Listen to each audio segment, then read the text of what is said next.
audience can find you? Well, my name is Maya. And I have a podcast called the Hey Hannah Podcast. So I'm easy to find at www.heyhannahpodcast.com.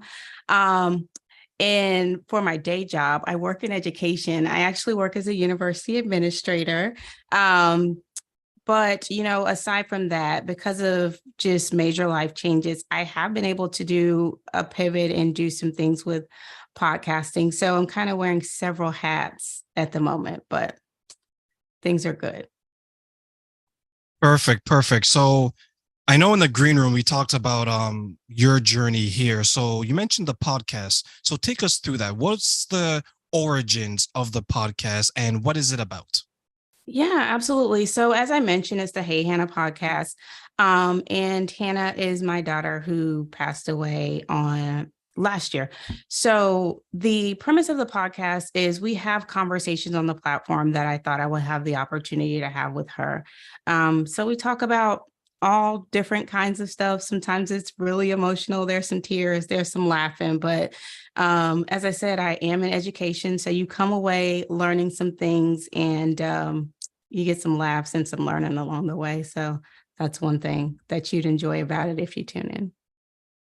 For me, one of the things I had to learn about the podcast was I learned that sometimes you just have to shut up and let your guest speak. Yeah. And I used to watch so many other podcasts where you're kind of like, let them finish their thought because they're like on this amazing journey and then you kind of like maybe derailed them a little bit. So, what's Yeah. something that you found that you discovered about yourself through your podcast? Um, Something I've discovered about myself through the podcast. I have a lot of opinions. No, that's the best thing.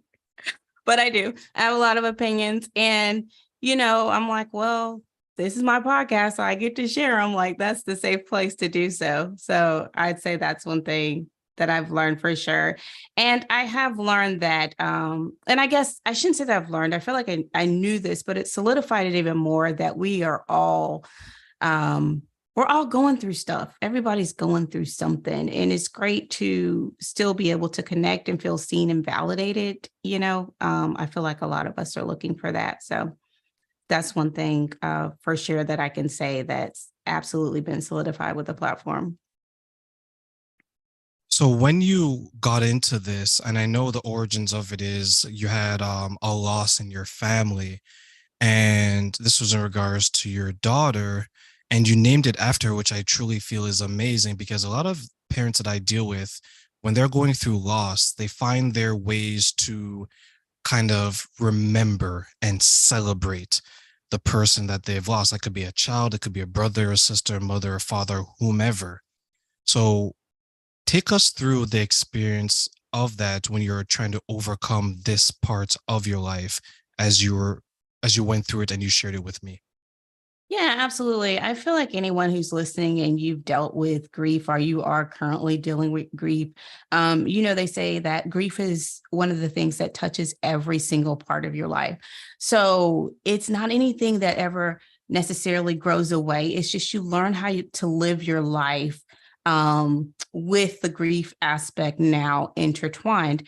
And so for me, the podcast came up from just a recommendation from a therapy session. Like, I can't remember exactly how the line of the conversation was going, but basically my therapist recommended you should do some journaling. And so I'm like, it's not really my thing. I don't really want to journal. And so I was very I just wasn't with doing it because I just didn't enjoy it. And so, I kind of start thinking through like, man, this is 2022, like there has to be a better way. Like we've come past the journaling if I want to do something different. And so the podcast idea came about, and so that's why it was born. And so I specifically named the podcast Hey Hannah because I do have two living children, and all of us say this around the house all the time. We're like, hey, such and such, hey, this, we say it all day between my husband and the boys. And so I was like, the one thing, and I say that in the trailer, that you won't ever hear here is, hey, Hannah, because she's not here. So that's how we got the name. And that's just really the premise of the show. Now, every episode is not like, oh, we're having a conversation about grief and loss and my specific loss with her. But every time, I go on the platform, I get an opportunity to say her name. It's a platform that's near and dear to my heart. So even if we're having a conversation about, what's going on in higher education and how individuals are contributing to the scope of that in the future, I still have the opportunity to know, like, within myself, like, it's a nod to her. I remember her. She's still a part of everything that I'm doing. There are times where I always think about what would happen if I experience a loss because I haven't experienced a loss that's close to my heart. And one of the closest people to me is my grandmother. And she's the one that raised me because I grew up without my mother or my father. So I didn't know them. It was, Big Mom, as I call her, right? And she's probably going by age. That's probably going to be the first person that passes away that is very, very close to me. And I remember a time where I went to go pick her up at the airport and she came out in a wheelchair because she's an older lady. And Yeah. that was the first time that my grandmother appeared old to me. She was always Wonder Woman, right? She was this incredible Yeah. source of strength. And it changed everything because it brings you to the fact that we're very, very fragile creatures. We can go any single time. As you look back on what your podcast means, and as you mentioned, it's Hey Hannah because you're you're keeping the name alive, and I think that's very, very important. If someone was going through something similar where they would have a loss, what are some of the ways that you believe worked for you that you'd want to share with them, maybe outside of the podcast? Yeah. The first thing I'll say is there's not really any right or wrong way to grieve. So, whatever process or whatever, some people practice avoidance, and that's just kind of like your fight or flight mechanism. So, you're thinking to myself, like, I'm just going to avoid it because I got to keep myself safe. I got to keep myself moving. So, there's not a right or wrong way that I would say, but I think it's a matter of letting yourself feel the emotions that you feel, because sometimes it can be overwhelming, and that's fine. You'll have those days. If you just need to cry and get it out, cry and get it out. Like, don't feel like you don't have the opportunity to do that. One of the recommendations I had early on, especially when it was just like really high and low, is set aside some time that is, well, for me, it was called Hannah time. So it could be like Thursdays at 1 or whatever it is that you need. And I know this is my time set aside to just like feel what I'm feeling. If I want to look at some pictures, if I want to just replay things I wish would have been different, that type of thing. Like, it's coming, and you have that space to just sit there and feel what you feel. You don't have to solve any problems.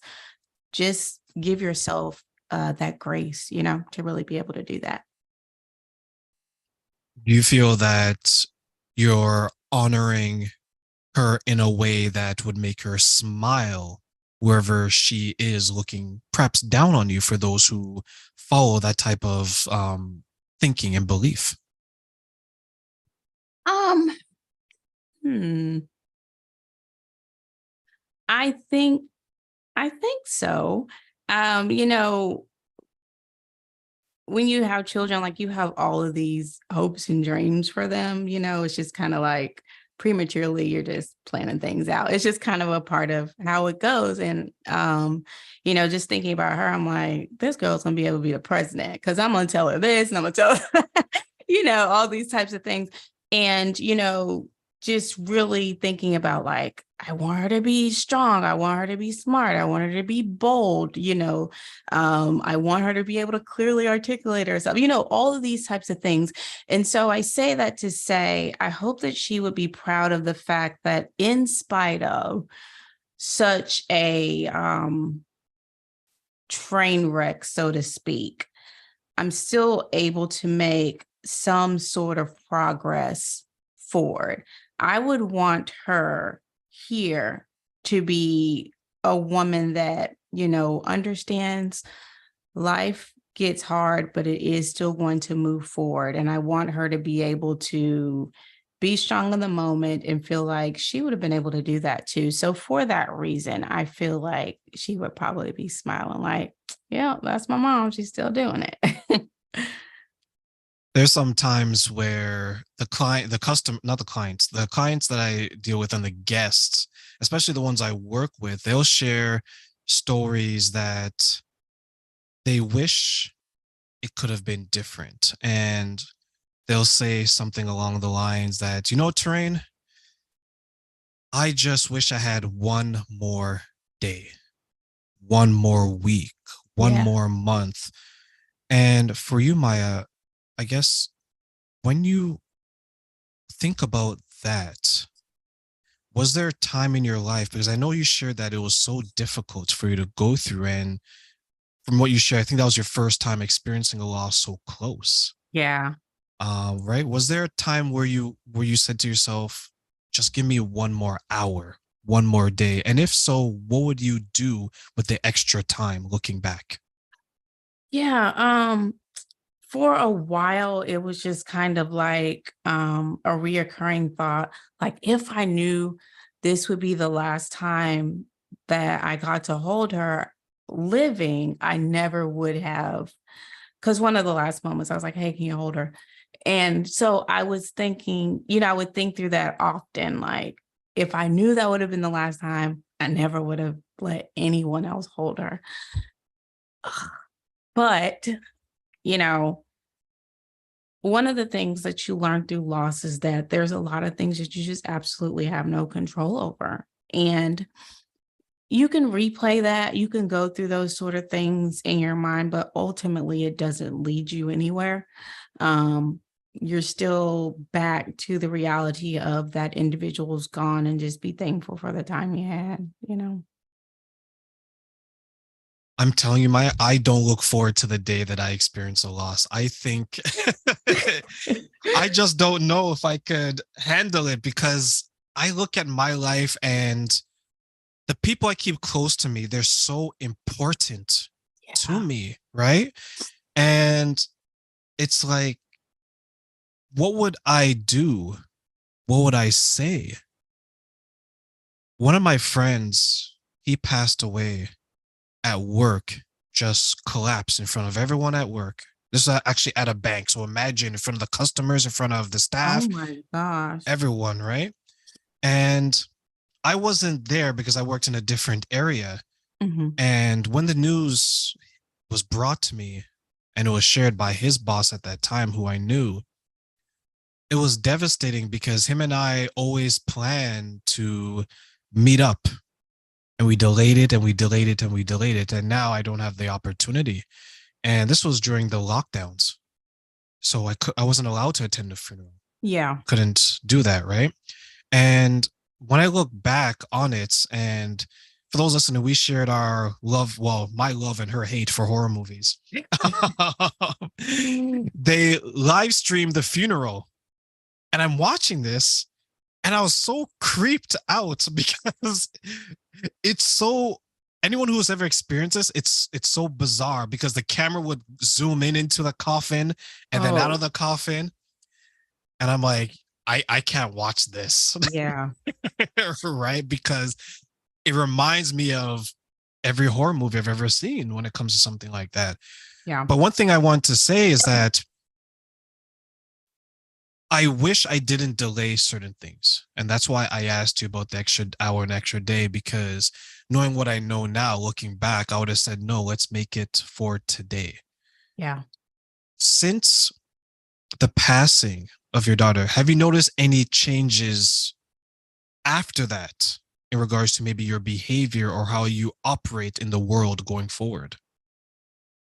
Um, you know, I always knew, like we all know that our time here isn't forever, but especially in your youth, you're like, I got forever, nothing's gonna happen to me.